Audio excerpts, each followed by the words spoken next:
MiniWarGaming's Reanimation Protocols. Matthew here from MiniWarGaming.com with Steve, hey. And welcome to another episode of our first impressions of the new Necron Codex. And we are in the process of going through all the different Force Org slots and talking about the major changes of each of the units. And in this video, we're going to talk about troop choices. And in the next video, which will be in the link in the video description below, we'll talk about the fast attack choices. And so if you want to click on that one after this, just go right ahead. It is a Vault video. So if you're not a Vault member, you can still click it and get a free 7-day trial to the MiniWarGaming Vault and check out everything that's in there. And we hope that you'll stick around, of course, because it is what keeps the lights on. So, you know, kind of need that. If you are a Vault member, then yeah, thank you for your support. Now, there's actually only technically 2 troops choices. And I say technically because dedicated transports don't quite fit in any Force Org. At least they didn't before. Whereas now the Ghost Ark and the Night Scythe actually are technically in other slots as well. Fast attack now. Both of them were fast attack. You can just take them. You know, Night Scythe being fast attack makes sense, but the Ghost Ark being fast attack doesn't make any sense. The previous codexes were the same thing, like the Rhino went to fast attack and the Space Wolf Codex. I mean, the last couple of codexes have been this way. Yeah. I'm okay with it. I like it. It's kind of odd, because I would have expected the Ghost Ark to be an elite, or maybe just a troop choice. But I guess if you could make it a troop choice, that would be bad. Yeah. So I guess it just, I don't know, it never really bothered me that they were kind of in their own little section, dedicated transports, when they could only be brought as dedicated transports. But I guess, who cares, right?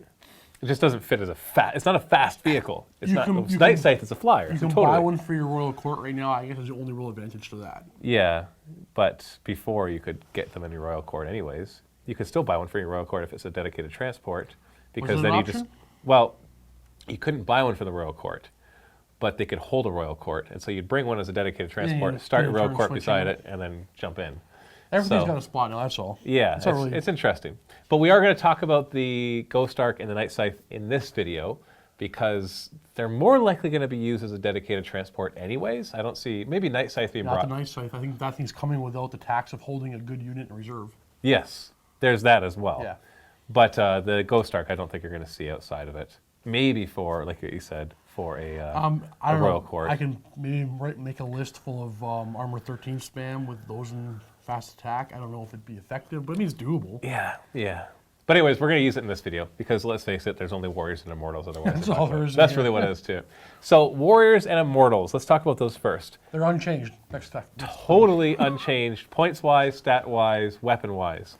However, there are some fundamental changes. There is actually one change. Well, one that's, I think, is small but big. Yeah. The minimum squad. Minimum squad used to be 5 for Warriors. Now it's 10. Now, there's a big problem with that. Yeah, it's kind of weird because now when you want to buy the... you can still buy a Ghost Ark as a dedicated transport, but now nobody can fit in there with them. Yeah. Before you do your whole 9 Warriors plus a Lord, or 9 Warriors plus a Cryptek with the Eldritch Lance, which doesn't exist anymore. At least not with the regular Crypteks, but you can. So if you want your character inside a vehicle right away, you have to put them on a barge. Yep. Or put them in another unit that can fit a Night Scythe. Yeah. Or you wait for a Warrior to die. Yeah, just wait behind it. Somebody will die. Yeah. So that's a little disappointing. I don't know how much it'll play into the game now that the Lords and Crypteks have changed a lot. So we'll have to wait and see for that. Now, the other fundamental changes for the Warriors and Immortals are in the Universal Special Rules. Not Universal, sorry. The Necron Special Rules. Special Rules. The fact that they are going to be much more survivable with the Reanimation protocols. Right. And also the slight changes to Gauss. But I think the biggest thing that we're going to see is the fact that with the... my brain just drew a blank. New detachment. Decurion detachment. With the Reclamation Legion... They all have Relentless. How do you think giving Warriors and Immortals Relentless will affect the way that they play? I'm a little torn because Relentless is awesome. Being able to fire your rapid-fire weapons at 12 and then charging in, that's just awesome. But at the same time, is now we wound everything on 6s. So the main time when you want to do that is when you were fighting a monstrous creature. You want to just rapid-fire and then charge in and bog him down because you're not going to kill him. For me, that's what I used to do. But now I might as well stay back and keep shooting him because I can auto-wound him on a 6. I don't know if I want to charge with him anymore now. Well, Warriors and Immortals just don't typically want to get into close They're not combat. combat guys, but now they can if they want to. They can still fire and do it. Well, we could give them Relentless before by upgrading an Overlord to Pharaon. Right, on the Immortals. Yeah. Which Well, I did actually, a no. lot You with- could, as long as there was a Pharaon who joined a squad, he gave him Relentless. Oh, that's true. That's right. I've always done with my Immortals, though. Yeah, and so, but is Relentless going to play a huge role? I think, to me, the big thing is that it gives them options. We talked about this before. If there's, let's say, there's a squad of guys holding an objective, and you're standing nearby, and you want to take that objective because maybe you drew the card or you know that they're going to get it. So now you have a few options. You can, before it was like, do I shoot or do I charge? Well, I guess I better shoot. Oh, but there's still 3 guys left and they're holding the objective. Okay, there's a very good one, yeah. Yeah, and so now I have that, I'm close to the guys, I rapid fire a bunch of them, and then I charge in because even though I'm not that great in combat, 10 warriors charging those last 2 guys are most likely going to take them out. And then, or at the very least, That's a contest big the one, actually. objective. That's a very big one. So the thing I like it is it does give them the options. And it doesn't really cost you anything to get them Relentless because it's part of the whole Reclamation Legion thing. It's, which is kind of a cost because there's minimum size everything that you got to do. But I think overall that'll work. Just having one Overlord with a War Scythe in a unit, now being able to charge if you want to with his War Scythe. But he couldn't before because he shot with weapons or whatever, or they shot their weapons. Yeah, you're right, it's options. Well, and the Immortals as well, before, if you wanted to even think about charging, you give them Tesla weapons because they're assault weapons. Right. And so they'd be able to fire up to 24 inches away and possibly get more than 1 hit. Whereas rapid fire, if you do the math, basically, if you're looking at the difference between the Gauss Blaster and the Tesla, let's ignore the AP4. Let's just assume that whatever you're hitting doesn't care about your AP, whether it means they don't have an armor save or because they have a better one. When you were doing the math between them, the Tesla hit more between 12 and 24 inches, and the Gauss Blaster hit more between the 0 and 12 inches. Because when you're in the rapid fire range, you got 2 shots, and then the Tesla is on average like 1.5 or 1 3/4 or something when you factor in the 6s becoming 3 hits. Something like that. I can't remember the exact numbers. And so now all of a sudden, the question still remains, do you give them Tesla or do you give them Gauss? And I still don't think that there's an obvious answer to that. I do. I'm sorry, I disagree. I think Tesla on your Immortals is now useless. But what if you're 24 inches away? You're going to get more hits with the Tesla. I don't know. I with Relentless. Okay, wait. Here's how I want to sum it up. For what one Immortal costs, I'm going to go to another part of the Codex for a second. You can get a Tomb Blade for, I think, 3 points more with the same armor save, and he's just way better. So for you don't even want to bring Immortals. It's not a matter of Immortal Tesla over Gauss. It's just why. They're garbage now. Well, they're not garbage now. There is something in the Codex that does the same job better, faster, and just slightly more expensive. And if you're taking the new Necron detachment, you don't have objective secured with your troop choices, and so the Tomb Blade, the Tomb Blade can do their job better. The Reclamation formation and thus the Decurion formation require you have a unit of these Immortals, but they also require you have a unit of Tomb Blades, so you can have both. But for what this guy costs, basically you're paying a 30-point upgrade for a unit to give them twice the movement speed, Jink cover save, Relentless, which you're going to get anyway. You're going to get Twin Linked. What else are you getting? Well, you can upgrade them further to give them other And stuff. well, you can upgrade them further to ignore cover and +1. No, something else. Well, so for you, it's not even a question of. It's like if you're not taking that formation, I will never ever bring an Immortal again. Not saying they're bad. They're not. They're not bad. They're just better. Right. Yeah, when you compare it points for points, there's definitely going to be that. Now, there's going to be other situations that come up, like combined arms attachments, where they would have objectives secured, but then they don't get Relentless, at least not with that. But see, in that same argument about the Tesla over Gauss, even on those bikes, Tomb Blades, I'm still going to take Gauss, because you're always wounding on a 6, and you're always glancing on a 6. So I think Gauss on the only good thing about the Gauss guys were shooting down flying monstrous creatures, and a few other things like light infantry for extra attacks. I think Gauss wins out over Tesla every time now. I think we'll often see that, and it's tough to say. It depends on what you're up against. If you stick them inside of a Night Scythe, then you're going to be able to get close, and so yeah, rapid fire, and then you're Relentless on top of that. Now, mind you, you won't be able to be charging that turn, but it could be useful in the next turn if you haven't been charged yet.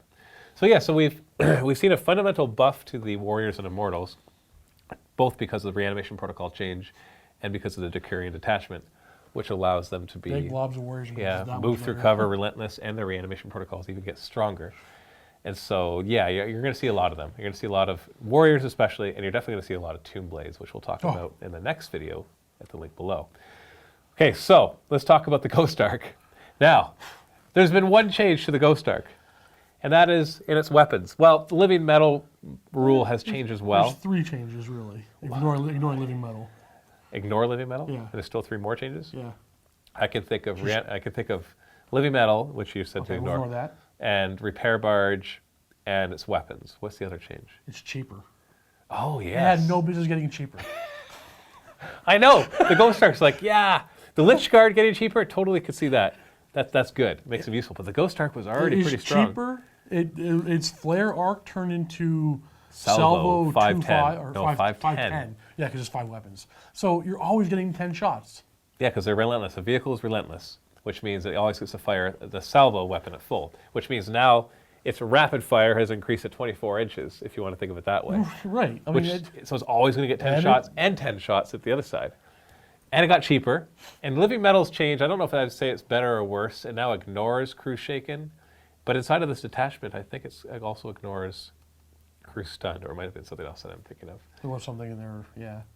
So living metal's gotten a little worse because before it ignored crew shaken on a 2+ and crew stun on a 4+, so you had that happening more often. Yeah. But you didn't really care about any of that. It probably jinked anyway. Yeah, most likely it was jinking anyways. I lost more hull points to repairing than anything else. And now you don't lose hull points for repairing. Now you don't lose hull points for repairing. Yeah, so you can still repair D3 warriors, and you don't lose the hull points. You don't have a 1 in 6 chance of losing hull points. So they've gotten better, and they've gotten cheaper, which I think is a mistake for the designers because not gonna disagree. it makes the Necrons a little too powerful, and because of combine that with reanimation protocols, I think what we're going to see is huge blobs of warriors. Yep. Now, mind you, I think before you could go up to 30. No, just 20. You could only go up to 20. I tried. You tried going to 30. I like big blobs. Yeah, and so still, your blobs of 20 warriors who have reanimation protocol on a 4+, re-rolling ones. We're not even talking. You don't even have to put a lord in there to get that anymore. Right. Before you had to. Oh boy. And you stuck a Ghost Ark with them, which is now cheaper, and we'll just repair D3 of them without worrying about losing a hull point, and we'll sit there and just 24 inches away be firing at strength 10 shots, strength 4 Gauss, so it can actually hurt anything. There's nothing that is not able to be hurt by that. On top of the warriors firing at the 24 inches away, and relentless and move through cover, and reanimation rolls re-roll in ones, like, it almost seems too powerful, I'll be honest. I just want to bring lots of blobs of warriors. I know, that'd be so boring though. Just so boring. Because you, no matter what you hit them with, like you bring a blob of warriors, and I'm like, fine, I'll bring Biovores, lots and lots of Biovores or Tyranids. So I'm just dropping the Strength 4, AP4 templates, ignoring your 4+ cover or 4+ armor. You're not getting cover saves against that, and I'm just dealing out so many wounds. But then you're like, well, half of those are negated, and then out of the other half that weren't negated, I will then take 1/3 of those, and half of those will be negated, and then I'll repair D3 of them. Because I'm leadership 10, I'm not running away. And there's like so many different ways that you can give them rerolls for their morale as well. And so they're just going to be so hard to kill. Like seriously, I'm just thinking about that as a Tyranid player. Thinking, how will I kill 20 warriors that cost 260 points? I said this a couple times in the other videos. I've already made a few lists. And one thing that kind of translated to multiple lists was blobs of 20 warriors. Yeah, they were already good. They were already good. You stick a Necron Lord in there, absolutely. Put him in cover, hope to roll that mysterious force that gives you 3 up cover. With this formation, you don't even have to put a character in there anymore. No, like you just. There's actually no use. So you get your rerolls once. Who cares? Whatever. Yeah, 4+ with a little character. I'm loving it. Rerolling ones, like that's just powerful. Just absolutely powerful. I'm sure there'll be things that can destroy it, but the thing is, you can't ignore those reanimations, so they're just going to be so strong. I'm just worried that it might be too powerful, like you said. Yeah. Oh well. Now the Night Scythe took a bit of a hit. Yes, it can be taken on its own, but now it's more expensive. But I think it needed to be 100 points before. What? I laugh. It's only 30 points more expensive. It's 130 points. It is still point for point the best value flyer out there, I think. And the fact that you can just bring them now. Yeah, you don't have to put a fast troop in attack. there. So you don't have to pay that 5-man or 10-man warrior squads right now. So they got rid of the 5-man warrior squad Night Scythes. Maybe that's why they increased it to 10, because they saw too many people just bring in the minimum warrior squad night sight spam. But I don't know, just bring 5 Immortals then. Strength 7 shots on a flyer, twin linked with Tesla. Now, having said that, making it a fast attack doesn't change much of what happens in the Reclamation or the Decurion detachment, because Decurion detachment doesn't care about fast attack elite. Yep. So you can't just bring night size. You'd have to bring them as dedicated transports. But you know what? So what? Because as far as unless they've changed it, warriors can take a night scythe as well. So you've got a minimum 3 squads in your Reclamation Legion who can take a night scythe as a dedicated transport. You don't have to start them on it. It could start in reserve, fly on, and you have the blob just standing there. The thing is the 15 warriors in a night scythe still coming on, dropping down, still can take out 2 threats very easily. Yeah. With the rapid fire, Yeah, always winning on 6, always glancing on 6, and then the Tesla over here. I'll still probably do that a lot as well. Yeah, I'd almost go as far as to argue that the troop choice area of the Necrons are where they're strongest, because of just how cheap it is to put out. Even with all the buffs many. to elites, eh? Yeah, the elites are really good. Don't get me wrong, but there's nothing cheaper than a warrior. True, 13 13 points for what he points, gets. and that's you know, you might think, well, And Tau there's Fire Warriors are nothing only he 9. can't hurt. Yeah, exactly. That's just it. Tau Fire Warriors at 9 points, they're awesome because they have that longer range, strength 5, but they can't hurt vehicles really well. Right. Whereas these guys can. And then, like a Land Raider could be right in front of them, and they're like, whatever. It's a Land Raider. There, it's dead. And you look at like just a regular Orc Boy. The Orc Boys are quite good for their points cost, but once again, they're not going to have the firepower there. And they don't have the survivability. They're 6-up saves, that's it. These guys are 4-up saves with reanimation, with a 4-up feel no pain, rerolling 1s basically, that you can't ignore with instant death. Like, it's points for points. I think the Necron Warrior is going to be one of those. It's better than an invulnerable save. It's just nuts. Yeah, it's pretty crazy. Like, I'm concerned that now you can't play this army anymore because everybody's going to call it. Oh, everybody's going to call it. I play Eldar and Necrons. I mean, what am I going to do? Yeah, just throwing Grey Knights while you're at it. You got your trifecta right there. So troop choice is very strong, very powerful. Night size Ghost Arcs, ridiculously so. Even with the extra points on the night size, that might, you know, it removes 1 night sight that you can bring in your army, so you can only spam 5 instead of 6. No. But just incredibly powerful. Now there is one last debuff or nerf to the night scythe, and that is the Tesla has been nerfed, and that when it snap fires, it doesn't get the extra hits. That could matter, because if you jink... Absolutely. Like you said before, you now have to think before you jink. It wasn't, shoot at me so I can jink. Yeah, you just always jink. Yeah. As soon as you're shot at with a weapon that could possibly hurt you, you're just like, okay, I'll jink. And the thing is, too, with living metal, because it has living metal, ignores Who's shaken. shaken. So you factor that in. Do I maybe just take the hit? Maybe he just glances me. Maybe he does depend me, gives me a shaken. And then I can still do full effect next turn. You have to think about it. It's going to make me think about it every turn. I don't like that. Yeah, whereas before you're just like, I just fly around with a 4-up cover save. And when I fire my Teslas, I still hit you. Still hit you 6 out of 4 times, even though I'm only hitting on 6s. But I mean, at 130 points, it's a great value still. Yeah, I don't think that. I think the 30 points added was necessary just to make it more I balanced. thought it was going to go over 160. Yeah, but who knows? And we'll be talking about the Doom Scythe in the heavy support area there, so we'll talk about that later. But yeah, very powerful. Very. I'm curious to see us play some games with it and see how overpowered the troop choices are. But we'll see. We'll see. I just can't see how I can kill them without destroyer weapons. Like even instant death, I'll drop strength 8 large blast templates, and you're still 5-up re-rolling 1s. You're just not dying. So it's just destroyer weapons. Yeah, I could drop a turbo laser destructor thing on them and be like destroyer. But how often do you destroy weapons in a 1,500 point game? Yeah, you don't. Other than.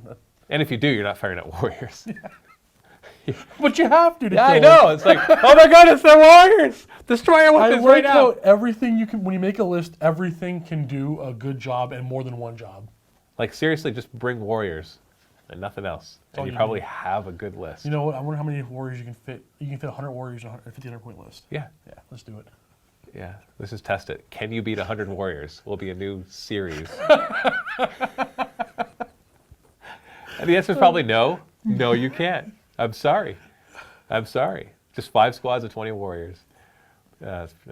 Anyway, thank you very much for watching this. Go ahead and click the link in the video description below to watch the next video, which is all about the fast attack slots for the Necrons, which have in the past been very lackluster, but now it looks like we have some They're good pretty options. good over there now. I think we're giving thumbs up to everything here. It just seems like it's really good. So go ahead and click that. Of course, you're not a Vault member. Still click it. Get your free 7-day trial. Try out the Vault. You will love it. I almost guarantee it. I say almost because only like 75% of people keep Only it. 75, okay. Yeah, it depends on the day. So the majority of people are like, yeah, I'm sticking around, and then they stay forever. Search through it. Dive in. Yeah, dive in, enjoy it, and help keep this guy fed. I'm hungry. And maybe me and my family too, because we're kind of I'm drawing the from it. So thank you very much for watching, and happy wargaming.